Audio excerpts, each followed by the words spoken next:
शुक्ला और स्वागत है आपका क्राइम फ्री इंडिया न्यूज़ में। आज हम बात करेंगे कि किसान दिन प्रतिदिन आंदोलन को कैसे उग्र करते जा रहे हैं। किसान और सरकार फिर एक बार आमने सामने है। दिल्ली कूच का ऐलान एक आंदोलन बन चुका है। हरियाणा से लेकर दिल्ली तक के बॉर्डर सील है, लेकिन किसान पीछे हटने को तैयार नहीं है। खास तौर से पंजाब हरियाणा बॉर्डर पर किसान और सुरक्षा बलों के बीच झड़प हो रही है। कभी किसान पथराव करते हैं तो कभी जोर जबरदस्ती बैरिकेडिंग हटाते हैं। जब किसान हटते नहीं तो पुलिस को भी मजबूर होकर आंसू गैस के गोले ड्रोन के द्वारा उन पे बरसाने पे मजबूर किया जा रहा है, ताकि किसी तरह किसान थम जाए। यह सारी कवायद की जा रही है देश की राजधानी दिल्ली और दिल्ली वालों को सुरक्षित रखने के लिए। वही दिल्ली जो 3 करोड़ लोगों का घर है। किसान अगर दिल्ली तक पहुंचते हैं तो हालात क्या होगा, ये पूरा देश पिछले 2 साल पहले देख चुका है। 2 साल पहले जब कृषि कानूनों की वापसी के लिए किसानों ने दिल्ली में डेरा जमाया था, तो देश की राजधानी के हर व्यक्ति ने परेशानी उठाई थी। खास तौर से दिल्ली की सीमाओं या आसपास रहने वाले लोगों को हर दिन मुसीबत झेलना पड़ रहा था। अब फिर वही हालात बन गए हैं। इसी से बचने के लिए किसानों को रोका जा रहा है, उनसे बातचीत की जा रही है, केंद्रीय मंत्री बैठकें कर चुके हैं, समझाने की कोशिश की जा रही है, मगर किसान अड़े हैं ताकि दिल्ली में डेरा जमा कर अपनी मांगें मनवा सकें। किसानों की ओर से दावा किया जा रहा है कि पंजाब के साथ साथ हरियाणा, राजस्थान, मध्य प्रदेश और उत्तर प्रदेश के किसान भी उनके साथ शामिल हैं। हालांकि असल में ऐसा नहीं है। आंदोलन पूरी तरह से पंजाब और हरियाणा के किसानों पर केंद्रित है। ये वे किसान हैं जो सही मायने में संपन्न हैं। छोटी जोत वाले किसान न पिछले बार ही आंदोलन में हिस्सा बने और न ही इस बार। उन्हें आंदोलन से कोई दिलचस्प नहीं है। देश में यदि कृषि पर निर्भर राज्यों की बात की जाए तो इनमें सबसे आगे बिहार है, जो 77% कृषि पर आश्रित है। इसके बाद 75% के साथ पंजाब का नंबर है और तीसरे नंबर पर उत्तर प्रदेश का है, जो 65% कृषि पर निर्भर है। इसके बावजूद आंदोलन में बिहार और यूपी नहीं बल्कि पंजाब के किसान और हरियाणा के किसान सक्रियता है, इसलिए क्योंकि वहाँ के किसान संपन्न हैं। देश के अन्य हिस्सों में सबसे ज़्यादा आबादी छोटे, मझले और सीमांत किसानों की है। सरकारी आंकड़ों के मुताबिक ऐसे किसान तकरीबन 85% है, जिन्हें असल में आंदोलन से कोई मतलब नहीं है।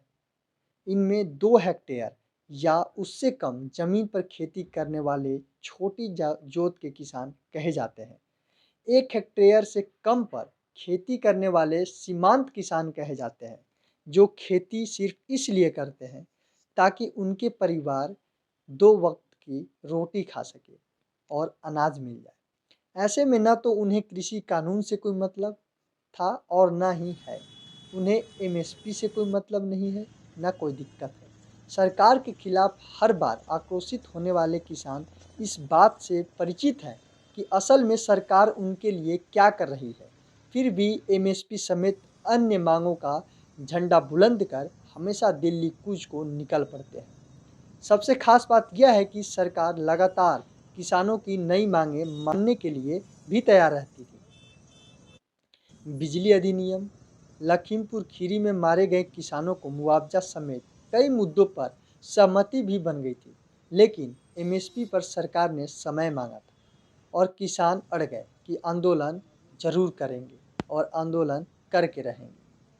अब बात और सवाल बनती है कि आखिरकार जो किसान आंदोलन कर रहे हैं उसमें है कौन। अगर सरकार की ओर से किसानों को मिलने वाली सुविधाओं की बात करें तो हर सीजन में सरकार किसानों को खूब फायदा देती है। सरकार के बजट का एक मुख्य हिस्सा ही कृषि के लिए होता है। इस हिस्से की प्रधानमंत्री कृषि सिंचाई योजना, फसल बीमा योजना, वृद्धा स्वास्थ्य कार्ड योजना, कुसुम योजना, क्रेडिट कार्ड योजना पर किसान सम्मान निधि योजना, मानधन योजना समेत अन्य कई शामिल हैं। इसके अलावा भी खाद, बीज और कृषि उपकरणों में भी सरकार लगातार सब्सिडी देती है। देश में छोटे और सीमांत किसान की संख्या तकरीबन ज़्यादा से ज़्यादा 85% है। इन सभी किसानों को सरकार प्रधानमंत्री किसान सम्मान निधि योजना के तहत लाभ देती है। इस स्कीम के तहत किसानों के खाते में हर साल 6,000 रुपया 3 किस्तों में भेजे जाते हैं। यह एक तरह के आर्थिक सहायता है जो सरकार की ओर से किसानों को इसलिए दी जाती है ताकि वह अपनी आर्थिक स्थिति को सुधार कर आगे बढ़ सके। यह राशि किसानों को सीधे उनके अकाउंट में ट्रांसफ़र की जाती है ताकि उन्हें इधर-उधर भटकना न पड़े। किसान आंदोलन पर अड़े हैं। इनकी कोशिश है कि किसी तरह दिल्ली पहुंचा जाए और 16 फरवरी को भारत बंद का भी ऐलान किया गया है। लेकिन केंद्र सरकार भी इसके लिए युद्ध स्तर पर तैयार है। ऐसा लगता है कि जैसे भारत और पाकिस्तान के बीच महायुद्ध होने वाला है। शंभू बॉर्डर पर बवाल चल रहा है। इसके अलावा भी हरियाणा से लेकर दिल्ली तक सरकार ने सभी बॉर्डर सील कर दिए हैं। धारा 144 ला गया है, वो भी पूरे महीने के लिए।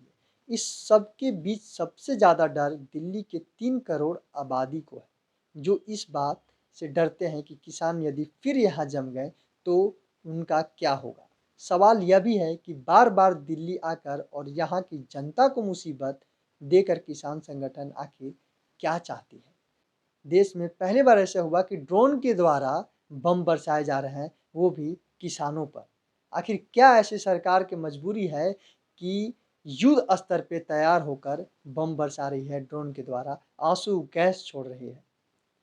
तमाम ऐसे ही किसान के खबर को अपडेट देखने के लिए मेरे चैनल को सब्सक्राइब करें और मैं ग्राउंड जीरो पर भी जाकर आपको किसान से बात कर हर खबर को अपडेट देता रहूँगा। जय हिंद, जय भारत।